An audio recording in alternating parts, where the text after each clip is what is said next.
Hi, Chris. It's Friday, April 15th, and an interesting thing today is that it's not tax day. It's a holiday for someone somewhere, and that means that taxes are not due until April 18th. So if you're one of the people who procrastinates and hasn't done them yet, you're okay this time. Yay! Not due till Monday. But Becky and I did ours a few weeks ago. We've actually already received our state return back. We just haven't received the federal, or we might have. I don't know. I haven't checked in the last few days. But if we haven't, it probably has something to do with the government shutdown that was almost happening last week. I don't know how well it was covered where you are, but it was a big deal here. Pretty much all news all the time was talking about it. Every radio station I listened to had a piece at some point or another while I was listening. I'm sure many points when I wasn't listening, but where they were like, "Oh, government employees, your life's kind of sucking right now because you don't know if you have a job. Sorry about that." Yeah. As it ended up, shutdown was avoided. Yay. Although you might kind of say that things more or less shut down like Thursday and Friday, I imagine, just because I think that pretty much universally people were faced with a situation where they didn't know whether they were going to have a job or not. From what I hear, communication was pretty poor everywhere. So people didn't know, because there are certain functions where it's like, you may still be coming in, you may not. Sometimes it wasn't tied to function. I don't know how they make those decisions. I have ideas, but in any case, people didn't know for sure for a long time, and that really caused lots of havoc. And I think that there were a lot of people who didn't get much done on Thursday or Friday because they didn't know if they were going to have a job, and they were more freaking out about that than they were trying to do work. Anyway, shutdown avoided, other than that little mini thing, confusion. So then I guess we should talk about what's actually going on with me and Becky in our personal lives. On Monday, 3 days from now, we're meeting with our real estate agent and getting photos of the house, and it's all prettified, done up, staged, and awesome status. Hopefully everything will be perfect, but unless there's some major thing wrong, we're basically taking the pictures and listing the house this week.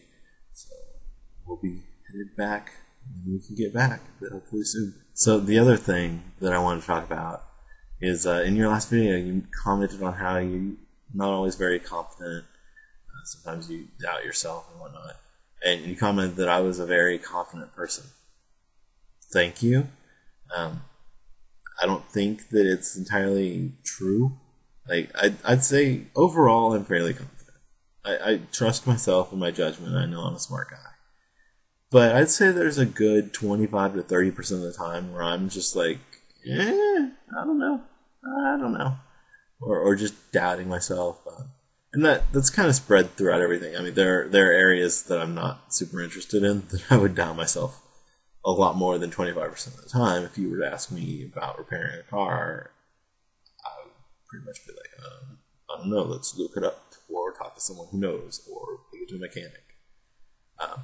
But for the most part, things that I actually deal with, most of the time I am confident. But there's still a good portion of the time that I'm not. And even stuff that's like what I do every day, programming stuff, I still feel like, to some extent or another, I don't know what I'm doing. I know a lot of stuff. I know how to do things, and I can get stuff done. I don't know if I'm doing it right. I know I make mistakes. I think everyone does, and that's just kind of the approach that I go with as well. Everyone makes mistakes.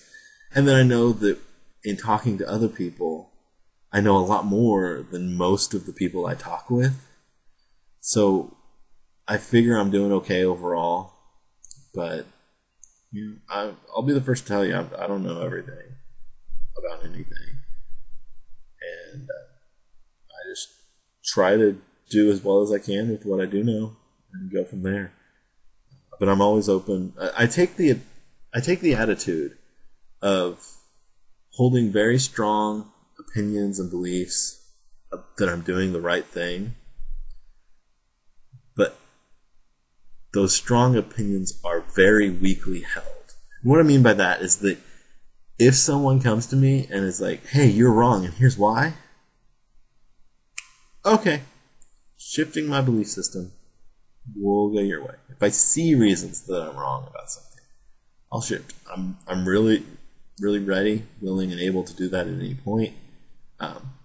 But until I see that, I believe that I'm right. I believe that I'm doing the right thing, and I follow that with conviction to try to get things done because I feel like that's what I have to do. I have to get things, I have to have that not even really there confidence just to give me the drive to really accomplish what I want to accomplish. And I think it works out overall. But yeah, my main point was just that I'm not as confident as you think I am necessarily. And I don't know that anyone really is, except for maybe that one or two, that very slim portion of the population that, I have no idea what the hand gestures were there. The very small portion that, for some reason or another, doesn't question themselves, or, things where you're just like, you really know what's going on. But there's always going to be someone better than you with almost anything.